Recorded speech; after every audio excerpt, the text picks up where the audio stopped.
বাড়িতে করেছো? ভুলে গেছি, টাইম পাইনি ভোরবেলা থেকে উঠে। আরে স্টেশন পৌঁছে গেছি। ভিডিও করতে হলো। নমস্কার, কেমন আছে সবাই? আশা করছি সবাই খুব ভালো আছে। সবাইকে অনেক অনেক অনেক অনেক স্বাগত পিউ সংসারে। আর সবাইকে গুড মর্নিং। অনেক সকাল থেকে ভিডিওটা আরম্ভ করেছি। আজকে ভোরবেলা উঠেছিলাম কিন্তু টাইম পাইনি সেরকমভাবে ভিডিও করার। তো আমরা চলে এসেছি এখন স্টেশনে। ওরা টিকিট কেটে এলো, এবার আমরা আছি স্টেশনে। ট্রেন ঢুকে গেছে, আমরা যাব হচ্ছে বর্ধমান। তো দেখো কীরকম কুয়াশা, কাউকে দেখা যাচ্ছে না, মানে দেখতে পাওয়া যাবে না লোক দাঁড়িয়ে থাকলে, এইরকম কুয়াশা হয়েছে আজকে। তো এখন ঘড়িতে বাজে প্রায় 6:30 এরকম। সূর্য একটু একটু দেখা যাচ্ছে কুয়াশার জন্য। আমরা ট্রেনে কিন্তু বসে গেছি। আমরা যাচ্ছি হচ্ছে বীরভূম, আমার বাড়ি বীরভূম। তো বীরভূমেই যাচ্ছি পুজো উপলক্ষে। আর এই যে বসে গেছে স্টেশনে এই ট্রেনে। আর আমরাও এই সাইডটায় বসেছি, উল্টো দিকে। আমরা সিট পাইনি সেরকম, মানে 3 জন মিলে আমরা এইদিকে বসছিলাম।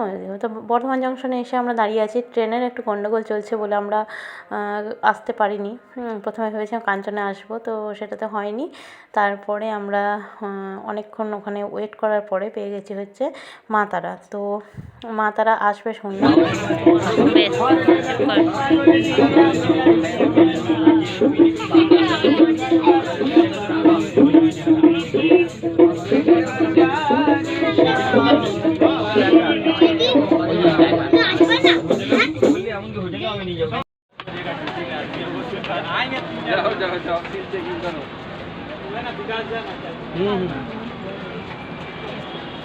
হ্যালো, নন্দীশলা ওখানে আছে তো?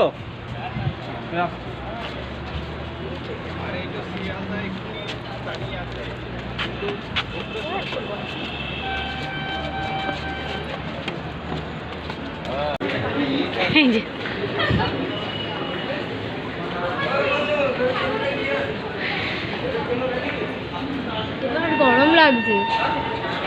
লাগবে।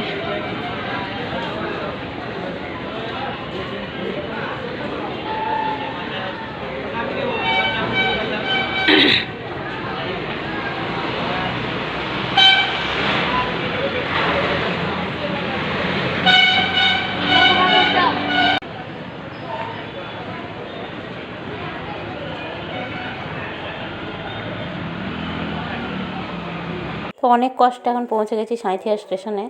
অনেকটা লেটও করেছে ট্রেনটা। আর আমাদের অটোওয়ালা ছিল, তো অটোওয়ালা এই দিকটায় দাঁড়িয়ে আছে, মানে নন্দেকেশ্বরী তলার এই দিকটা করে দাঁড়িয়ে আছে। আর আমাদের একজন আসার কথা আছে, মানে ওর মামা আসার কথা আছে, মানে আমার মামা শ্বশুর।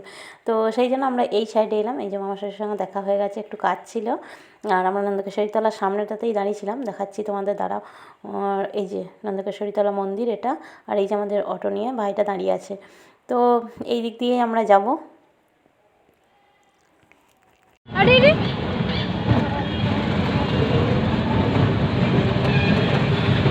এইটা কি? হ্যাঁ, কোন দিকে? এখানে ঘোরালো, এই দিক দিয়ে যাবো, ভাষা ব্রিজ দিয়ে। আমরা কোন দিকে যাচ্ছি? যাবো যেদিকে নিয়ে যাবে মামাই সেদিকে যাবো, চিন্তা কি। এইদিকে তো আমরা স্টেশন চলে এলাম। নিয়ে যাবে ঠিক আছে। ঠিক আছে, এই আমার অটো। হ্যাঁ, শ্বশুরবাড়ি।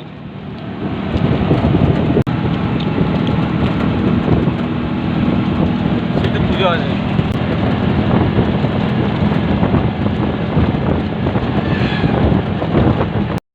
আর এখন যে জায়গাটা দিয়ে যাচ্ছি এটা দেখো, এটার নাম হচ্ছে, মানে এই জায়গাটার নাম হচ্ছে ষাটপলসা। এখানে সপ্তাহে 2 দিন হাট বসে। তো এখানে আমাদের দিককার সবাই, মানে এখানে হাটে আসতে হয়, মানে কয়েকটা গ্রাম মিলে এই হাটে আসে। আর আমি যখন এখানে পড়তাম, আমারও স্কুল ছিল এইচএস, মানে 11-12, আমি কিন্তু এই ষাটপলসাতে আমাকে রোজ আসতে হতো, ডেলি আসতে হতো। এখানেই আমার হাই স্কুলটা এখানেই ছিল, মানে 11-12টা। তো ষাটপলসা হাটটায় এলাম বলে তোমাদের সঙ্গে শেয়ার করলাম। আর এইদিকে দেখো, এখন তো শীতকাল, যেহেতু শীতকাল, তো চারিদিকে এখন দেখতে পারবে যে ফুলকপি, বাঁধাকপি, বেগুন এইসবের চাষ খুব ভালো হয় এই দিকটায়। আর আমরা এখন যাচ্ছি সেই মৌরাক্ষী নদী, যে মৌরাক্ষী নদীটা আমি আগের ব্লগে দেখিয়েছিলাম তোমাদের। তো মৌরাক্ষী নদীর ধার দিয়েই আমরা এলাম। আর এখন আমরা আমাদের গ্রামে ঢুকছি। তো আমাদের গ্রাম ঢুকতেও কিন্তু এরকম অনেক চাষের জমি দেখতে পাওয়া যায়। এই যে সব কপি, আলু, তারপরে ফুলকপি, বাঁধাকপি, 2 রকম কপি হয়, আলু হয়। আর যে মেলাটার কথা বলছিলাম মা কালীর পুজো, সেটা কিন্তু এখানেই হবে। দেখো মেলা বসছে এখন যেহেতু সকালবেলা, তাই এখন একটু ফাঁকা ফাঁকা আছে, কিন্তু সন্ধেবেলা এই জায়গাটাতেই আর ঢোকা যাবে না, এত ভিড় হয়ে যাবে। দেখি মাকে ফোন করি একটা।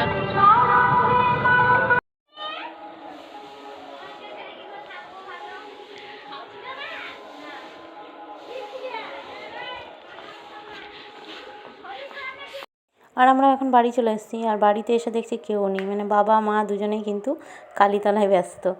মানে যেখানে কালী পুজো হবে সেখানে কিন্তু বাবা মা ব্যস্ত, ওরা ওখানেই আছে। আর আমি মাকে খবর দিয়েছি, খবর পেয়ে গেছে, মা হয়তো আসবে এক্ষুনি। আর আমরা এখন ঘরে ঢুকছি, আর ভাই আছে ঘরের ভিতরে, ভাই আছে, ও অফিস চলছে বাড়িতে মানে ভিতরে, তো সেই জন্য বাইরে থেকে দরজাটা বন্ধ করে দিয়েছে। চল তিন্নি। এই তো এইটা দেখছি, হ্যাঁ। এইগুলো বসানো দেখছি, হ্যাঁ ওইখানটা হয়েছে দেখছি, হ্যাঁ। এইগুলোই। আর এখন মা এসে গেছে, আর প্রণাম পর্ব চলছে। বাবা এখন আসেনি, মা এসেছে। আর মা এসে ব্যস্ত হয়ে পড়েছে, কী খাবি কী খাবি, এই যে মিষ্টি জল দিয়েছে। আমার আর মিষ্টি খেতে ইচ্ছে করছে না, সকাল থেকে বেরিয়ে এটা সেটা খেয়েই পেট ভর্তি হয়ে গেছে। পৌঁছে গেলাম নপাড়া, পুজো শুরু, দেখালাম মেলা। এখনও ভালো করে মেলা বসতে আরম্ভ করেনি, মানে বসতে শুরু করেছে কিন্তু সেইভাবে জমজমাট হয়নি। সন্ধ্যেবেলা সব জমজমাট হবে। তো ঠিক আছে, চলো আজকে ব্লগটা এখানেই শেষ করছি, পরে আবার অন্য ব্লগে দেখা হচ্ছে। ততক্ষণের জন্য সবাই ভালো থেকো, সুস্থ থেকো।